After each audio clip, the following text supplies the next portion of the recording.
Maryland Life Sciences would like to recognize today's title sponsor, Horizon. Horizon is a global biotechnology company focused on the discovery, development, and commercialization of medicines that address critical needs for people impacted by rare, autoimmune, and severe inflammatory diseases. We apply scientific expertise and courage to bring clinically meaningful therapies to patients. Learn more at horizontherapeutics.com. We'd like to thank Horizon for its continued support of the Maryland Life Sciences Bioinnovation Conference. At the beginning of everything in Horizon R&D is doing our best scientific assessment of what places we're going to be able to potentially have a meaningful impact on human disease. Not only do we try and look and discover new molecules, but once you get something and it's proven to be safe and effective, you want to look where else you can utilize it. It's about the patient understanding their disease, their pathobiology, and identifying the right pathways. You can see the opportunities to develop medicines that would best address the fundamental origins of disease, perhaps not just in one autoimmune disease, but perhaps in many. That patient is always part of the conversation within R&D. That's what really differentiates our approach, in that there's a patient that we are aiming to serve at the end of the journey.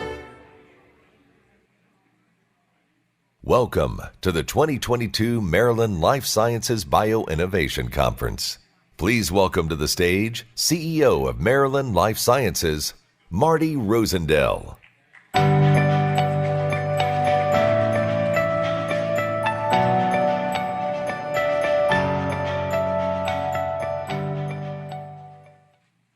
Wow. Good morning, everybody. Thank you for joining us. I'm Marty Rosendale. I'm the CEO of Maryland Life Sciences, a division of the Maryland Tech Council. And this is the 2022 Bioinnovation Conference. This is a forum that was created by life science professionals for life science professionals. And it's wonderful to see so many familiar faces out there, as well as so many new faces. I really appreciate you joining us today. The men and women in this room work every day to advance exciting innovations in science and medicine. And I want to give you an update on an exciting development underway at the Maryland Tech Council to support your workforce development. Earlier this year, we secured $5 million in state and federal funding to launch BioHub. It's a first of its kind life sciences workforce development initiative in Maryland to meet the talent needs of our biotechnology and biopharma employers. Demonstrating how important this industry is to Maryland, BioHub earned bipartisan support with strong backing from Governor Larry Hogan, the Maryland General Assembly, and U.S. Senator Chris Van Hollen. What you see here is a timeline, and I want to give you a sense of what's gone into BioHub so far and where it's headed. So at the beginning of 2020, our Chief Operating Officer, Michelle Ferrone, formed what at the time was called the Maryland Life Sciences Workforce Working Group. And that was a group of industry executives that came together to start to talk about what were the challenges that they were seeing with respect to workforce and workforce development. In September of 2020, Uliana Desiderio and Michelle got together. Uliana, raise your hand if you would. And realized that this really needed to be a collaboration between the Maryland Tech Council and the Department of Commerce. And so when they got together, the nature of that committee changed a little bit. We included academia, we included other entities, and it became the LSAB, Maryland Life Sciences Workforce Development Task Force. Now that group met consistently for months and put together a report that identified what are the workforce needs today? What are the workforce needs going to be 3 years from now, 5 years from now? And what they determined was we have a significant need today, which I don't think is a surprise to anybody in this room. And we can expect to see it increase 10 to 20% over the next 3 to 5 years. And that's probably somewhat conservative. So based on that data, the Montgomery County Economic Development Corporation gave us a $100,000 grant that we used for two purposes. One was to commission a report by the Milken Institute to take a higher look at what's happening in Maryland with respect to the growth of the industry, where it is today, where it's headed, and how does it compare to other industry clusters around the country, and what are some of the things that we need to do and can do in order to support that industry. In addition, it gave us the funding to launch the BioHub Maryland Pathways website. And if you look up the BioHub Maryland Pathways website, what you'll see is a job board. So there's a pretty traditional job board in there. Today it has about 1,000 jobs that are being advertised in that job board. But it also has the Pathways component. And the Pathways component is a place where you can go if you're interested in jobs in this space. You can learn about what those jobs are, what they entail, what are the academic requirements that you need to have for those jobs, what are the skills that you need to have for those jobs, what do those jobs pay, and what does the industry look like going forward. So it's a really complete, really dynamic website to support workforce and workforce development. So with that information, and with that data, we were able to approach Senator Van Hollen, who has been a long-time supporter of industry and life sciences in the state. And he gave us a federal grant, congressionally directed spending, or previously known as an earmark, of $2.45 million, specifically to support the work at the BioHub. Then following that, Governor Hogan gave us an additional grant for $2.5 million, which gives us the $5 million in seed funding that we need in order to kick this project off, to get moving and start to build this workforce development project. Now, keep in mind that the intent here is that this will be entirely industry-driven. It will be led by industry. When you look across the country where similar programs have been developed, when led by industry, those programs boast 100% recruitment and retention of the graduates from those programs. And so it's our intent to follow that model and have this led entirely by industry, which takes me back to that workforce working group that Uliana and Michelle set up a couple of years ago. In the meantime, we have commissioned NIBRT, which is the National Institute for Bioprocessing Research and Training in Dublin, Ireland. Now, they have the reputation for being the international organization for bioprocessing, biomanufacturing training. All of the large biopharma companies use them and their services.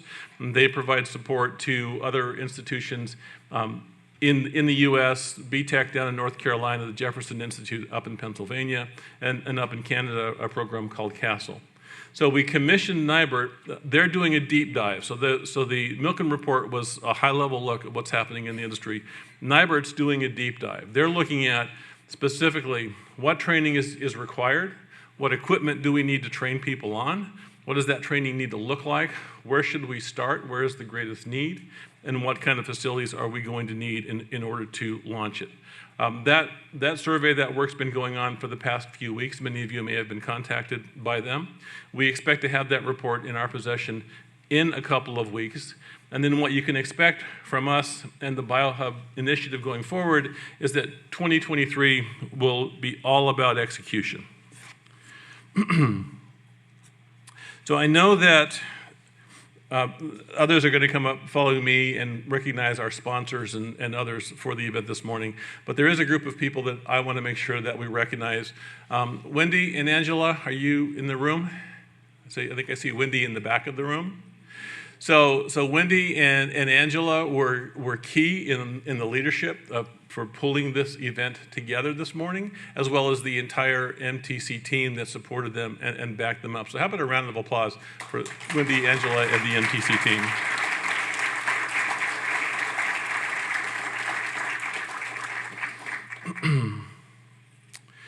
So with that, it's my privilege to welcome our next speaker. He's an entrepreneur and an investor. He's a business developer and a recognized leader. And he's a strong supporter of industry in Maryland. He's serving his second term as the Secretary of Commerce. I'd like to welcome Secretary Mike Gill.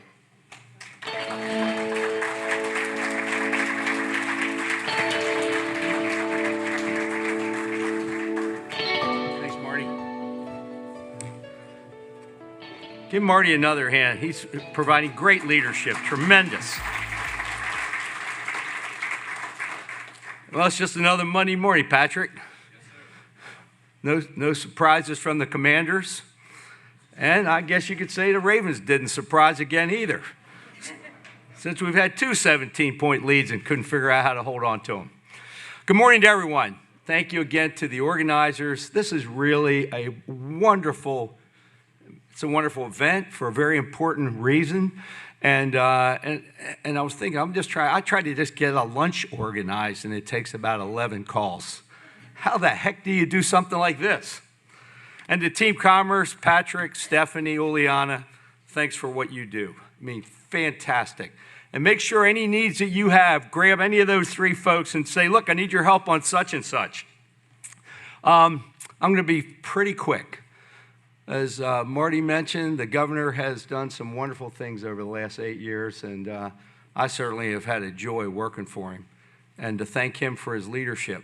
I think a couple of the key things that we'll always reflect upon is, number one, having flipped this state into a truly pro-business environment. And one of the things that when I came on board, I woke up one day and I started thinking about the culture of yes. Everybody's a customer. You're all customers. And to a customer, you say, how can we help you? And that's why I said, Patrick and Stephanie and Uliana, we're here to serve you. You're not here for us. We're here for you. It's a culture of yes, and it makes a big difference. I was up in Frederick last week and meeting with a couple customers, and all of a sudden this expression jumped out of my head. Maryland, where life science begins. I thought that sounds pretty good. Maryland, I told an ad agency, no extra charge. You can have that one if you like. Thought it was terrific. But look at the strengths. See, we really do have great assets. I mean, I was rattling off all these great assets in Maryland one time a couple years ago into a pretty large audience. I mean, I'm going on, life sciences and cyber and Johns Hopkins and Maryland, the Chesapeake Bay and the port and blah, blah, blah, blah, blah. And then I paused and I went, we ain't Arkansas. There was a group of people from Fayetteville right there at that table. I made no friends. But when Marty touched on some of those strengths. Place. I think about the word place. Frederick County, Montgomery County, Greater Baltimore. These are two pretty good starts as far as having great assets. And then organizationally, Marty and the tremendous leadership of MTC, Rich Bendis, is Rich here somewhere? Rich and BHI and the activity there. Jay Perriman, Chancellor of the University System of Maryland and Chancellor of the Life Science Advisory Board. These are great people that are passionate about what they're doing. The universities, Marty talked about workforce. Saw an article recently, our community colleges. They were ranked number 2 in the nation. We got 17 great community colleges. Some states might have 1, 2, 3, and they aren't even that good. And we're going to need them. We're going to need them big time as we keep going forward. And then, of course, our federal assets. We talk about them all the time. Those of you who work for one of those federal assets, like NIH and FDA and all the rest, thank you very much. I mean, all of a sudden, here we are. We're in the perfect place for many of our enterprises to where those great federal assets are. The programs, they go on and on. Marty and the initiative that his team took in MTC for the BioMaryland Pathways, BioHub Maryland Path, that's a big deal. I mean, it's like everything else. There's not one thing we can do that by itself is all of a sudden going to take us to places we've never been. See, that's not the way it works. There's a great expression, I heard it 40 years ago. Excellence is not doing one thing 1,000% better. It's doing 1,000 things 1% better. See, that's how you get great. Anybody, if you have no choice and you've got to throw a Hail Mary, good luck. How often do Hail Marys get connected? I don't know, once out of every 50? So take your chances on just moving the ball every day, every day. We've come a long ways relative to the capital side of things. You used to always hear the expression, money will find good ideas. Guess what? It's happening. You know, when I first got in the position in January of 2015, that was like the number one thing. We got all these great ideas and there ain't no money available to invest in them. And now all of a sudden, that has been totally turned around, where they're lined up looking for great ideas that many of you have and that many of you have already implemented. Lab space, that's a big deal. And workforce. You know, I thought somebody said to me the other day, the next governor should give serious consideration to possibly creating, if it's not a cabinet, And Marty, you and I might have to just brainstorm. Maybe it looks like a cabinet. It's like the Secretary of Workforce. I mean, wouldn't that send a message? That it's not just a department or a program, it's a culture. Why can't we be the best in workforce? I'm going to leave you with just a couple thoughts that I feel very strongly about. I'll call them opportunities. Next chapter.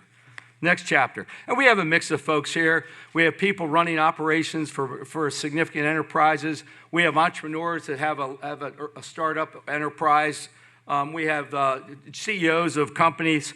I'll put them under the opportunity category. Next chapter. I think, first of all, double down. Double down on everything you've been doing. Don't just kind of keep a nice steady pace. Double down. The pro-business environment, we can't be great if we don't maintain a pro-business environment. And for anyone who wants to talk about new taxes, tell them that's a loser, thumbs down, right out of the gate. You can't be great and increase taxes. The way you increase revenues is you increase your economy. What a brilliant idea that is. Grow the economy and you grow revenues. That's the way to do it. And for those of you who lead enterprises, stay close to your delegates, stay close to your senators, stay close to your council people. Chances are you've never met any of them. Invite them to your enterprise, have them meet some of your people, tell them what you do. It really works. Last comment, 2 thoughts. If you came and visit us at Commerce and we gave you a nice little badge, and that didn't fall off, by the way, it's a nice badge. It says on the top of it, dream big. It's on our little Commerce badge, dream big. So I'd ask all of you, keep dreaming big. And then here's the other thought to leave you with, and then I'm going to wrap up, and I'm so pleased to be invited here this morning. It's a Latin expression. It's the only Latin expression I know. It's fene lente, F-E-N-N-E-L-E-N-T-E, fene lente. And it means go slowly, quickly. So dream big and go slowly, quickly. Thank you for letting me join you this morning. Thank you.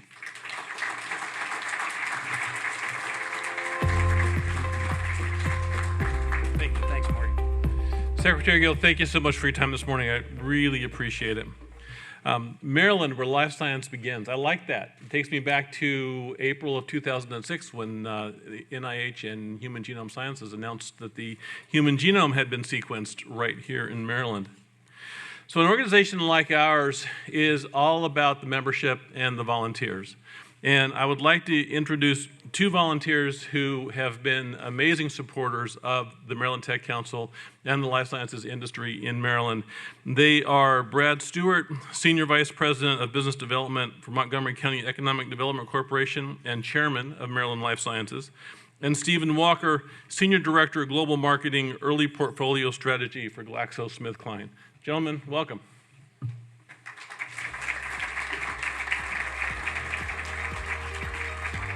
Thank you all for being here, and thanks very much, Marty, for the introduction. I just want to make a note, this is twice in 2 weeks I've had to follow Mike Gill, so I apologize. You got to deal with me now. So Steve and I get to give a lot of announcements. There's a lot going on today, so we'll try and make these not particularly painful. Most importantly, we want to thank all of you for being here. The Bioinnovation Conference is a passion project for all the people at the Maryland Tech Council, for myself and for Stephen. We have a team of people that work for the Tech Council that I'd like to thank personally. Michelle, Wendy, Min, Jeremy, and Angela. So they do an incredible job to make sure this comes together every year. I want to share some of the stats from last year's event. So last year was the first time we came back after the pandemic. We had over 10,000 people participate in the conference last year. That was both in person and live streaming.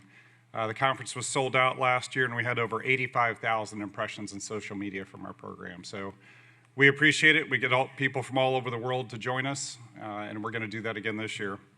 There are over 450 life science companies and businesses that are registered for this year's conference, and we've already doubled our in-person attendance this year from last year, so we hope to even exceed the 10,000 people we had engaged totally last year. We have an elite lineup of industry professionals. We have 2 powerful keynote speakers, a fireside chat, 43 subject matter experts giving talks for you. There'll be 8 sessions covering cell and gene therapy, vaccines and immunotherapy, biomanufacturing, and workforce development. So new this year, a passion project of mine. Tomorrow we have sessions on the business of bio. So there'll be 3 different sessions that are really designed to help our companies be more successful in the environment we're in. In the morning we'll have a panel on non-dilutive funding to help companies understand whether or not that's the right choice for them and how best to pursue those non-dilutive funding opportunities. After that, there'll be a section on intellectual property. And then in the afternoon, everyone's welcome. Text your friends, call them, ask them to come back. In the afternoon tomorrow after lunch, we're very fortunate to be joined by Sally Elaine from J Labs, who's going to give a presentation on crafting a pitch deck, and the team from Cooley to take everyone through the strategy of raising equity in the current environment. So hope we have a huge crowd here tomorrow to enjoy that. Additionally, tomorrow we'll be talking about the patient journey, and that's one of the things that we sometimes, I've said this before, it's easy to lose track of when we're here trying to help a company survive and make it through the next day and answer the 100,000th email of the day and meet the next deadline. At the end of the day, what we're really doing is working to help save patients' lives. And so tomorrow morning we'll start off talking to a patient about the journey they went through to help to treat and cure the disease that they have. We'll have a fireside chat tomorrow around the automation and biomanufacturing. We'll talk about inclusion, retention, and advancement within our industry. And then, as I mentioned, the business of bio workshops. So with that, Stephen. There you are, man. Here I am. No, so as you hear, we have an exciting lineup, but we certainly can't forget about our bio one-on-one partnering.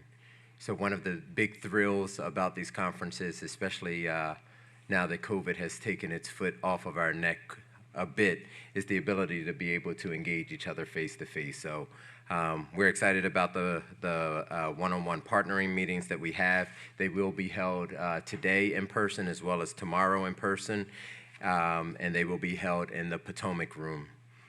We'll also have virtual meetings scheduled on Thursday of this week. As of this morning, we had over 800 meeting requests and over 161 meetings set up. So definitely sounds like there's a lot of enthusiasm to meet. People are taking advantage of the one-on-one partnering, and I encourage you guys to stay active on that. It's a great opportunity to meet with others in our industry and our ecosystem and to continue to network. Since our last conference, this is a 14% growth in meeting requests and an 18% growth in scheduled meetings. So we're starting to get our rhythm back. We're starting to build the momentum back to pre-pandemic times, and we're going to continue with that momentum as we move forward. Now we'd like to take a moment to recognize the individuals. Brad spoke to some of the let's call it the point of the spear for planning the conference, the individuals that really help to do all of the operational things, but there's tons of others that have played an important role here, and these are trailblazers that throughout our community that have volunteered to help support the organization of the conference. As co-chairs with Brad, we extend a very, very big thank you to all of the committee members that have helped to make this meeting a success. You'll be able to find those individuals' names listed in your program book, so please take a look at those names, and if you pass them with their name tag, give them a pat on the back. They did an outstanding job helping us to secure our speakers and sponsors and all of those things. So just a moment, I'll just give a round of applause to those guys.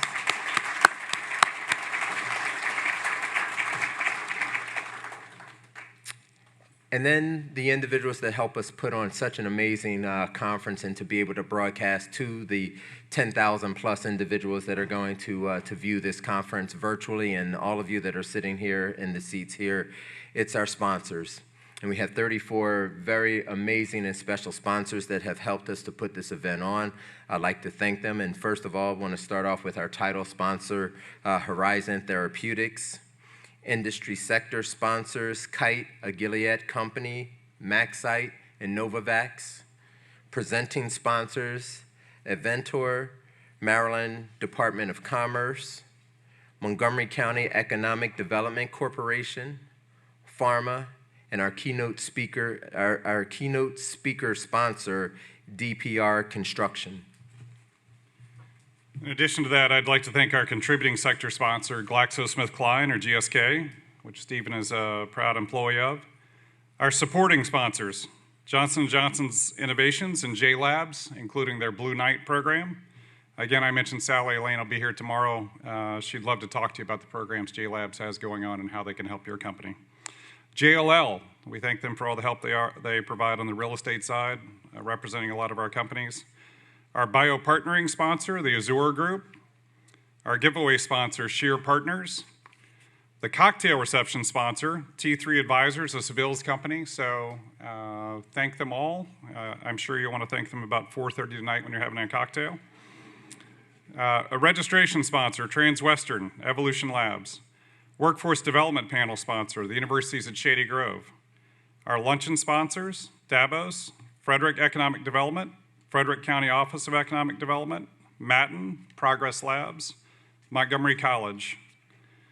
Our gold sponsors, Alexandria Real Estate Equities, BIO, the Biotechnology Industry Organization, Boston Properties, Comcast Business, and Info Pathways. Our Wi-Fi sponsor, Coakley & Williams Construction. Our coffee break sponsors, Aerogen, Boland, IPS Integrated Project Services, and Monument Innovation Center. Our international delegate sponsors, and I hope when you meet some of the people today, you get a chance to talk with them. The Embassy of Canada, Jetro New York, and Quebec. All right, Brad, thank you. So a number of great sponsors, as I mentioned, that have helped to support this organization and to help support this conference here. So can we give a round of applause to our sponsors?